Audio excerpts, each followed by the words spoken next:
کب ہوگا، امام مہدی کون ہیں اور کب دنیا میں آئیں گے، تفصیل سے بتا دیں۔ دیکھیں، ہمیں رسول اللہ صلی اللہ علیہ وسلم کی جو صحیح حدیث سے ملتا ہے وہ اتنی بات ملتی ہے کہ آپ صلی اللہ علیہ وسلم ہی کے نسب میں حضرت مہدی ہوں گے، ان کا نام آپ صلی اللہ علیہ وسلم کے نام جیسا ہوگا، قریش میں سے ہوں گے، اور جس دور میں آئیں گے وہ حضرت عیسیٰ علیہ السلام بھی انہی کے بعد فوراً نازل ہوں گے، اس دجال بھی اسی وقت ظاہر ہوگا۔ یہ تینوں چیزیں ایک ہی وقت پہ ہوں گی، دجال، حضرت عیسیٰ علیہ السلام اور حضرت مہدی۔ اور حضرت مہدی دمشق میں مسجد میں نماز کے لیے کھڑے ہوں گے کہ اچانک حضرت عیسیٰ علیہ السلام فرشتوں کے کندھوں پہ ہاتھ رکھ کے دمشق کے مینار پہ اتریں گے، پھر وہاں سے سیڑھیوں سے نیچے آئیں گے کیونکہ دارالاسباب میں داخل ہو چکے ہیں۔ حضرت مہدی ان سے کہیں گے کہ آپ نماز پڑھائیں، وہ انکار کریں گے۔ حضرت مہدی کی اقتداء میں حضرت عیسیٰ علیہ السلام نماز پڑھیں گے اور پھر دونوں کی اقتداء میں جہاد ہوگا۔ تو مجاہدین کے امام ہوں گے حضرت مہدی۔ اتنی بات ہمیں معلوم ہوتی ہے، چند باتیں اور ہیں روایات میں جو ملتی ہیں۔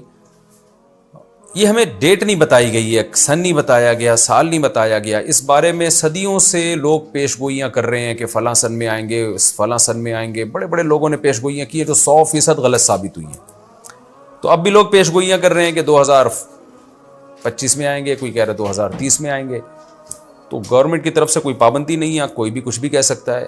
نبی صلی اللہ علیہ وسلم نے اس کو مبہم رکھا ہے، صحابہ نے مبہم رکھا، نہ صحابہ نے نبی سے تاریخ پوچھی، نہ مہینہ پوچھا، اور نہ نبی نے بتایا۔ اور ایسی چیزوں میں اسلام اس کو مجمل ہی رکھتا ہے، کیونکہ وہ مہینہ آتا اور اس مہینے میں کوئی بھی اٹھ کے مہدی کا دعویٰ کر دیتا تو کنفیوژن پیدا ہو جاتی نا۔ اس لیے ہمیں اس پر مبہم ایمان ضروری ہے، مجمل ایمان ضروری ہے۔ مبہم تو نہیں کہیں گے، مجمل۔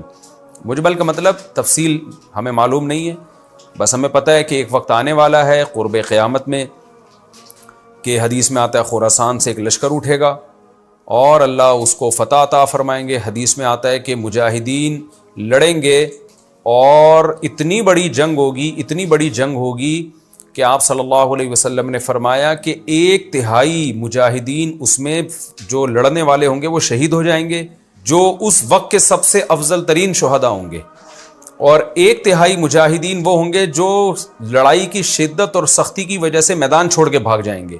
یہ وہ لوگ ہوں گے جن کی اللہ کبھی بھی توبہ قبول نہیں کرے گا، اور 1/3 ہوں گے جن کو اللہ دنیا پہ غلبہ عطا کرے گا، کفر پہ غلبہ عطا کرے گا۔ تو یہ اس وقت پھر حضرت مہدی کی قیادت میں جہاد ہوگا اور پوری دنیا میں امن قائم ہو جائے گا۔ حضرت عیسیٰ ابن مریم بھی اسی وقت نازل ہوں گے، دجال کو قتل کریں گے، اور ایک اور دفعہ، یعنی ایک دفعہ تو اسلام دنیا میں غالب آ چکا ہے، تو ایک اور دفعہ اسلام حضرت مہدی حضرت عیسیٰ ابن مریم کے ذریعے پوری دنیا میں غالب آ جائے گا، اور ہر طرف خیر ہی خیر ہوگی۔ جزیے کا نظام ختم ہو جائے گا اور اللہ تعالیٰ اپنی برکتوں کو کھول دے گا، آسمان کی برکتیں، خوب بارشیں برسیں گی۔ ایک روایت میں آتا ہے، ترمذی کی روایت ہے، اتنے بڑے بڑے انار پیدا ہوں گے کہ اس کے چھلکے کو لوگ سائبان کے طور پہ استعمال کریں گے۔ ایک ایک انگور کا دانہ کئی لوگ نچوڑ کے پئیں گے، یعنی برکتیں اللہ کی طرف سے ایسی کھل جائیں گی، تو پوری دنیا میں امن ہوگا۔ تو یہ جو نبی صلی اللہ علیہ وسلم کی جو بعثت تھی نا، آپ صلی اللہ علیہ وسلم کی، وہ کیا تھی؟ قرآن میں آتا ہے لِيُظْهِرَهُ عَلَى الدِّينِ كُلِّهِ۔ آپ صلی اللہ علیہ وسلم کو دنیا میں اس لیے بھیجا گیا تاکہ آپ دین کو پوری دنیا میں غالب کر دیں۔ تو ایک دفعہ تو یہ بنو امیہ کے دور میں، اور بنو عباس، اور پھر خلافت عثمانیہ، یہ جو مسلمانوں کی خلافتیں چلی ہیں، تو بنو امیہ اور بنو عباس کے دور میں تو اسلام پھیل گیا تھا۔ پوری دنیا، جتنی بھی مہذب دنیا تھی اس میں اسلام ہی اسلام تھا، یعنی اسلامی حکومت تھی۔ سب مسلمان نہیں تھے لیکن حکومت اسلامی تھی، سب مسلمانوں کے زیر سایہ تھے۔ تو اللہ تعالیٰ اب پوری دنیا میں کیفیت کے لحاظ سے، کمیت کے لحاظ سے، کوانٹٹی کوالٹی دونوں لحاظ سے اسلام کو دنیا میں غالب کرے گا۔ اس کے لیے اللہ نے حضرت مہدی اور حضرت عیسیٰ ابن مریم کا انتخاب کیا ہے۔ اتنا ہمارا ایمان ہے۔